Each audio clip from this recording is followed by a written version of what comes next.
Welcome back to a very special episode of Shallow. We are chucking our structure out the window today because it was our national holiday on Friday. Taylor Swift released a new album, The Life of a Showgirl. It was October 3rd. Yeah, it was October 3rd.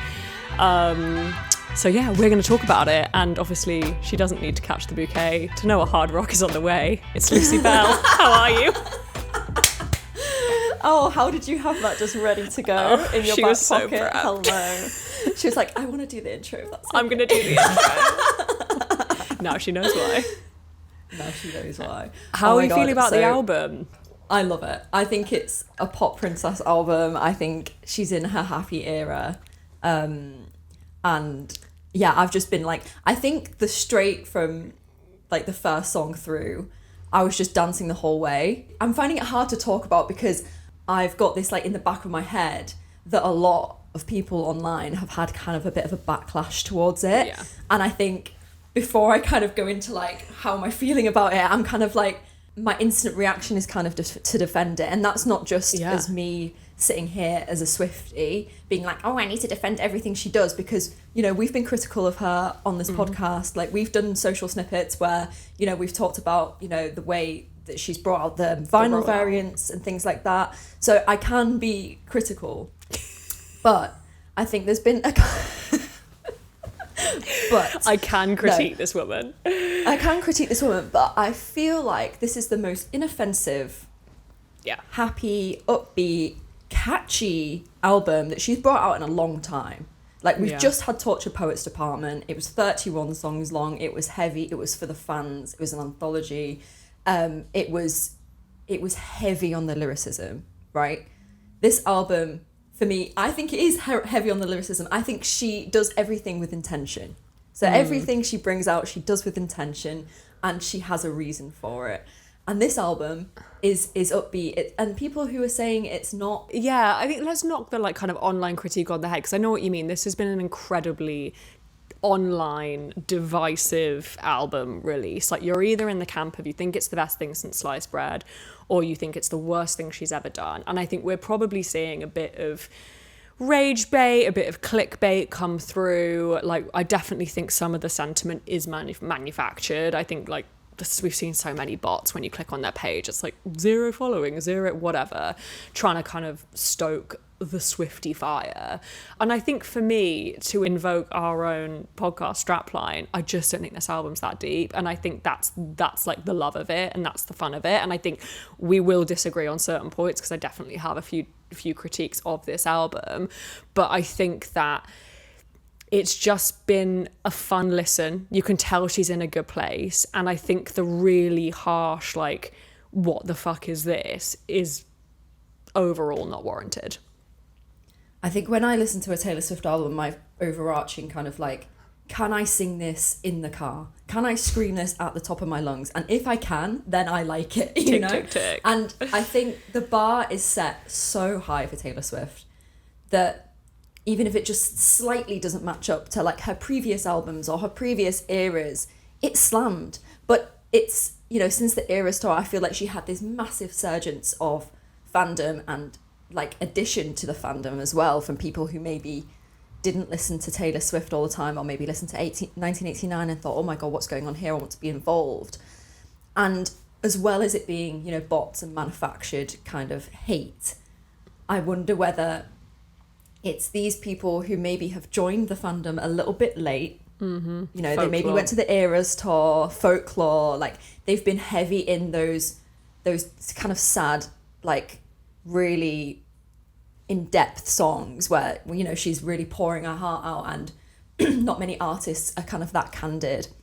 And they've gone from that to this, and it's the kind of similar way that we went from Fearless, Red to 1989. It was that kind of like, whoa, what is she doing? Whiplash, Why is she doing that? It's a bit of a whiplash. And for me, I think this album is very quintessentially Taylor Swift. Like, it's extremely cringy in parts. Millennial cringe, It's very millennial cringe, very upbeat. I mean, we'll go into the lyrics a little bit later on, because I've got a few of those to pull out. I remember people hating on 1989 when it came out. And now it's heralded as this, like, you know, once in a lifetime album, you know, the jewel of the Grammys. the jewel of the crown, and you know, people who were saying how cringe Gorgeous was in Reputation and how bad that album was, and now suddenly They love and it. I can't help feeling like, obviously you're going to have people that dislike the album who are just Taylor Swift haters, but I've been seeing a lot of fans hating this album, and I okay, if you don't enjoy this album, then that is fine. Like, you can have your opinion. You can have your opinion, and that's But Lucy's okay. like, you're wrong. No, But and that's okay. It's just Sorry. I think for me, because of the people who are fans who are saying, oh, it's too cringe, it's too that, I'm like, this is Taylor Swift. This Also, is what she like, brings to the table. Don't listen. Like, I think Don't there listen. is that part of me is like, she's got 11 other albums, go listen to one of those. But I want to just touch on really quickly what you said about the bar being set really high, because she has done that with her past work. But I think I just want to touch on the marketing and how she marketed this album, because she set the bar really high for this. Like, she went on the podcast, she was like, this is some of the best work I've ever done. This is pop tight, 12 amazing tracks. I feel so good about this. And I think everyone got a little bit G'd up and was like, this is going to be, you know, Reputation 2.0, 1989 2.0. And some of that, I think the fandom leapt to themselves, but some of that she did lead them down the garden path. And then I think the other side of it as well was the way this was marketed, in the sense of, this was a look behind the curtain, this was what was going on behind the stage, this was me in the bowels of the stadiums when the lights went out. I don't think that was in line with the album we received. I think it was very much the marketing and the content of the album does not align for me. That being said, I think the visuals of this album are stunning. I think the music video is one of the best, if not the best, she's ever made. But they feel the jigsaw pieces don't connect together for me.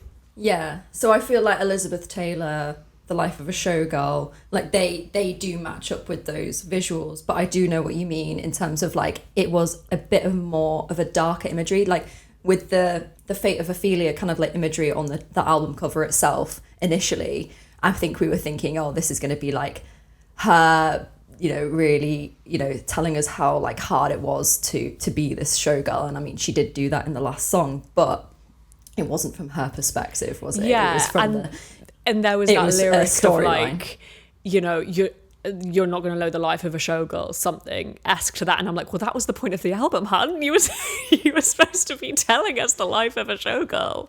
But then I kind of think it's like a bit of a psych thing, because it's like, oh, you thought it was going to be like this psych because the you album cover told was us. because it was like the Fate of Ophelia was like her like this, like in the bathtub. And then the first song was You Saved Me from the Fate of Ophelia. So then it set up the entire album to be about potentially Travis. I coming mean, in. yeah, that's And what it's about. This is a isn't Travis it? album. I think if you don't like Travis Kelce and you want to listen to this album because you want to know about Taylor Swift's life, you're not going to enjoy a lot of the the content. Because it's I Love You, Travis. Like, that's the music. Yeah. Which, is look, like, fair enough if that is what was going on behind the scenes, is that she was getting a lot of word. Like, fair enough. I think. Do you know what?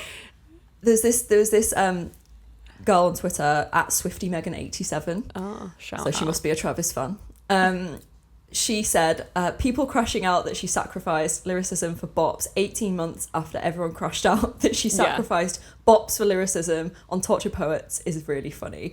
Yeah. And I kind of like, obviously, it's a very simple way of putting it, but I do think that it does kind of align with this. I mean, when I did my first listen through of this album, I didn't have any kind of like worrying thoughts. I wasn't like, oh my God, I'm disappointed off the bat. Like, there was none of that. Like, and I didn't look at anything online. I just kind of like listened to it as I would, as I was getting ready for work. I was like, oh, this is, and I was like finding myself like dancing and going along with the music. And I just genuinely thought, oh my God, people are going to love this, because this is kind of, in terms of lyrics, for me, it's kind of rep coded in terms of lyrics, like There's some the kind definite of reputation the way there. that she's presenting the lyrics. Like, obviously, Cancelled could be on the Reputation album, like fully. Yeah, and Elizabeth I just Taylor. feel, and Elizabeth Taylor. Like, I just felt like some of these basic cringe lyrics that people are saying are just, I mean, go back and see. There's many of them. There's a whole 20 years of that, hun. Like, yeah, like 22 message in a bottle, like, you know, what's that one that everyone hates, Girl at Home, like, yeah. We ain't performing soliloquies in this all album. the time. Yeah, no, it's not happening. So let's talk about what you loved, which sounds like top to bottom, everything kind of hit for you, but any standout moments? So my favourite song is Elizabeth Taylor. I think when even my first, second listen through, I absolutely love the Fate of Ophelia. I think it's such a dance tune. I love it. But something with the drop on Elizabeth Taylor just really scratched an itch. And I think it's because it's a little bit dark. I think of the colour purple when I think of it. Same. Like that, it's very purple to me. And it's very dark. It is very this. Can I just say? Yeah, get the vinyl out. Get the vinyl out. This is very Elizabeth Taylor for me. Like the song just represents this. I'll just that show you feels like where the song matched the visual, and like she looks incredible in those images. And this one, There we go. we love it. I did get sucked into the match, but that's fine. Got another one coming, but whatever. Didn't get the signed CD, but that doesn't matter. We don't usually, The Elizabeth Taylor, I love. I think actually my favourite line from the whole album is "I'd cry my eyes violet." Elizabeth Taylor. Same. I absolutely love that. Like, shut up about lyrics. Like, shut up. Like, she's feeding us. You're just gonna not hate seeing me it. in You're 10 blind. minutes. Yeah. You're literally blind. You're literally deaf. Like, you should actually get out. Just get out. You don't get it. Get out. Sorry.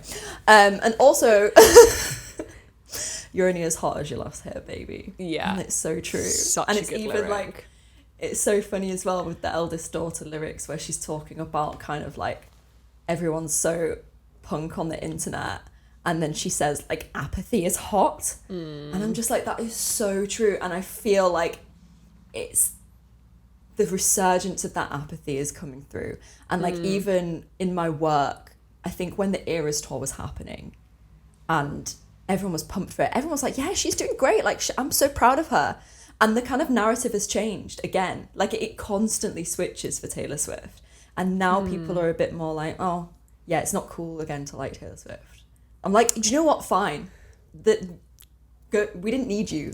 We didn't need you. And our ticket prices will be cheaper and easy to get. Well, that's it though, isn't it? I think sometimes like it's a small minority of people who shout the loudest who are really negative, and probably the bulk of people are like listening to this album are like, yeah, it's cool, and then they either continue to listen to it. And I think she's gonna be fine. Like either way, if she rolled out another tour tomorrow, the demand would be the same. It's a lot of negative people online giving it the big one. Aside from that though, so you loved Elizabeth Taylor, what else hit for you? So the one kind of line that really like stuck with me for the first few listens was from Eldest Daughter as well, and it was the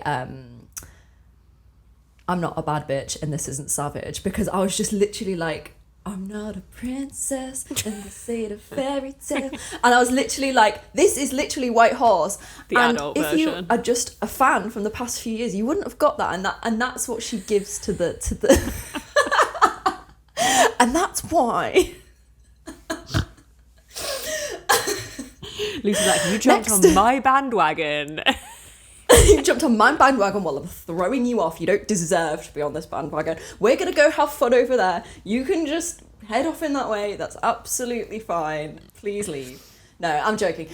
Like, if you genuinely, if it's not hitting with you, that's absolutely fine. I think there is a sense of nostalgia in a lot of these songs, and she does quite a few callbacks to different eras, which I think she's done for a lot of albums. Like Midnight's had a lot of callbacks. But yeah, I mean, I'm going to talk a little bit more about songs, but I just want to stop and ask Phoebe a question before I break my vocal cord. No, it's just literally like, what's your favourite song? Oh, same. Elizabeth Taylor. I just felt like I was being very selfish. No, you go for it. You hit the mic, gal. Yeah, Elizabeth Taylor, definitely. It's the same. And my favourite lyrics were the same as yours. Cry My Eyes Violet and You're Only As Hot As Your Last Hit Baby. I love Father Figure. For me, that is a standout of the album.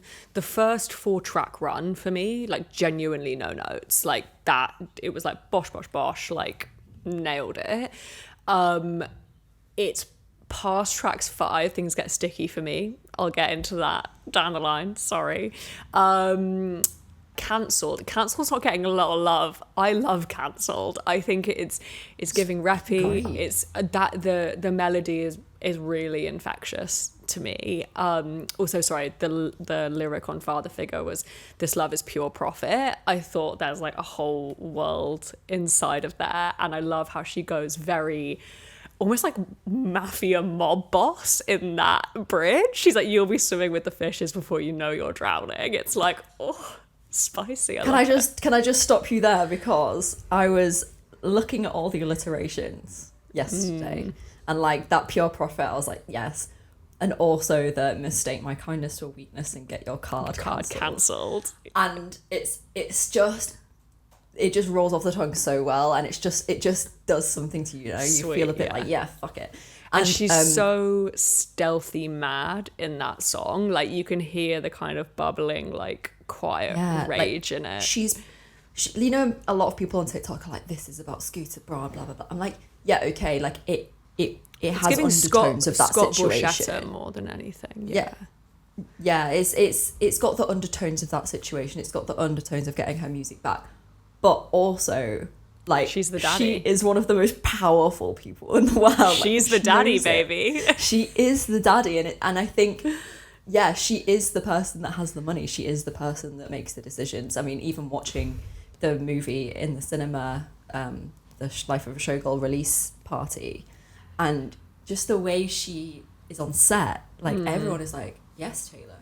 Yeah. No, Taylor, of course, Taylor. Like everything. But I think she's very like, right? Like she wants people to like question Approval. her. And one of the things I did notice is that people don't really like in that video. I mean, they were like, oh no, she's that's an Taylor amazing Swift. idea. Like that is the amazing, like, let's do it. Any other super standouts before we go into the non-standouts? Ruin the Friendship. Loved it. I thought it was an absolute bop. Obviously, I think the first time I listened to it, I didn't properly, I never really take in the lyrics on the first listen, because my brain just doesn't work like that. And then I listened to it again and I was like, oh God. Yeah.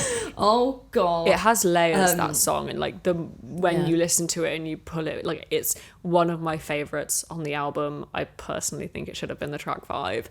And I would have, spoiler alert, I would have taken Aldous Daughter off the album. We'll get into that in a minute. But I think that like soft rock felt very old school Taylor, like that story just unveils itself. And that was also actually a moment where I believed that could have been like her stepping off stage, getting a phone call like in the middle of tour dates or whatever, and being like, oh God, and that's not what you expect from the Life of a Showgirl. Like that's where the theme rang true for me in that rare moment. I want to know your thoughts on Eldest Daughter then. You just popped it in there. Let's do it. So I don't know if you could explain this to me, because I know you really like the song. I think for me, there was a few different ideas in there. And I'm not an eldest daughter, so maybe I'm missing something. But it goes from being She's like... the baby. Yeah, if you can tell. It goes from being like, everyone's mean on the internet, to being an eldest daughter. And then I love the bridge is gorgeous, but I'm like, it finishes with being in love with Travis, and for me they just don't connect, and I don't know what the eldest daughter like glue is. I'm like, we've got everyone's a dick on the internet, I'm an eldest daughter. And like, I love that every eldest daughter was the first lamb to the slaughter. Like for me, that's like, okay, we're getting somewhere. And then it goes to like, I love you, Travis. Why do you love it? Why do you love it? Let me get up the lyrics. Because I think it sounds pretty, like it's a pretty song, but I just feel like lyrically, I'm like, I don't know where we're going with this. This doesn't connect for me. See, I don't get that she's like in love with Travis from this song. Like, and I was trying to get the lyrics up, because I was like, I don't know whether it's just her being like, beautiful, beautiful life that should have been innocent like that, like we were young. At the end, yeah, she's like, I'm never going to leave you out. I'm never going to let you down. So many traitors. I'm never going to break that vow. We lie back. I think she's talking about her brother, no? Is she? I feel like she's talking about her brother, her youngest brother, because at the end she goes, every youngest child felt they were raised up in the wild, now you're home. Oh, I think it's about her being the eldest child, not about Travis. I didn't get Travis from that at But all. she says, when I said I don't believe in marriage, that was a lie. She's saying but that to her brother? I took it, maybe I'm just taking it as the kind of like personal lyrics, because I didn't get at all that she was talking about Travis. Like, I thought she's the eldest daughter, she has the responsibility, she doesn't need to bother with things like marriage. Like, I said that, it was a lie. Okay. Like, I didn't really believe that. You know, I just Okay. have to be the most, like, above it all, kind of the one that kind of holds the brunt of things. Like, that's what I kind of got from that song, was like, I think the cutthroat from the internet and all that kind of stuff, I think as an eldest daughter, you're trying to be cool, but you're kind of not. And like my younger sister, for example, is a lot cooler than me. And I think like my friend Erin as well, and her, like, we have this thing that like for some reason we just can never be as cool as like our younger siblings. And I don't know whether it's because we've just had a little bit more of like the responsibility put on us. We've been a bit more like, you can't be as carefree, you can't be as like free with your emotions, or like you've got to be the eldest child, like you've got to look after the youngest, like you've got that responsibility. And Are you I don't know, I don't terminal uniqueness trying to seem cool? Exactly. And I think and I don't know, maybe it is about Travis, but like I really didn't get that. Like I really didn't listen to it. I just thought she was just talking in general, like she didn't believe in the marriage. Like, okay, maybe now, because she like, says, when you found me, I said I was busy at the start. I don't think she's talking about a brother. But do you think it's just literally her talking about Travis and nothing else? I mean, well, that's kind of my issue with it, is ways it's like she's composite sketching from like multiple different ideas that it feels. I think that's why, because I haven't latched onto that, because I'm latching onto something else. Yeah, I think that's just personal. Like, that's just like listening to music in a different way to other people. You're literally the target demographic for that. So I am the youngest, not the target demographic. I thought it was really lovely, and I really liked the. I know you said you liked the chorus as well, which is what is it? Ferris Wheel's Kisses and Lilacs. I really like that. It's nice. My other could be cut is Wishlist, and I know you love Wishlist. I also want to preface by saying I don't like. I like the way every one of these songs sound, like melodically, but I think Wishlist, I just feel like she's lying. I don't believe it's like genuine. Like, I'm like, babes, you can't say you didn't or don't want these things at some stage. And I just wish the song had like a little bit more nuance to it. It like the way I listened to it, it was like, they want all of these things, I do not. It's like, come on now. I don't know. I feel like she's like that though, isn't she? I was she's like, we're all lying. or nothing. We're lying. She's like, all I care about is this end of like. But it's kind of like when she says like, I would exchange the Cartier for. Oh yeah, and she's like, just basically. kidding. She was just kidding. She knows. I think I don't listen to that song and I'm like, oh, I don't know. A lot of songs I don't listen to specifically. Be like, Lucy's like, I don't Taylor, listen to the lyrics. But I know. Well, no, but it's like, it's disingenuous, kind of like, and I think she's always written from like, and you know, she's always been honest about that. That generally, she writes from a diaristic place. Like, this is not like, you know, pop song total fluffiness. Like, she has always written about her life, and I think in this album, it's definitely much more from arm's length. Like, Tortured Poets was like public autopsy, extreme detail. You can tell now that she's like a bit more 1989, stepping back. I'm not going into quite that level of explicit detail, but I think, yeah, if you listen to the song, it's like this just feels disingenuous from the most famous wealthy woman in the world. I don't know. Yeah, but also kind of like, it's quite catchy. Yeah. And it's a good song. Is it a good song though? Like, is it? I'm gonna like ask this question. Did you like Gorgeous when it came out?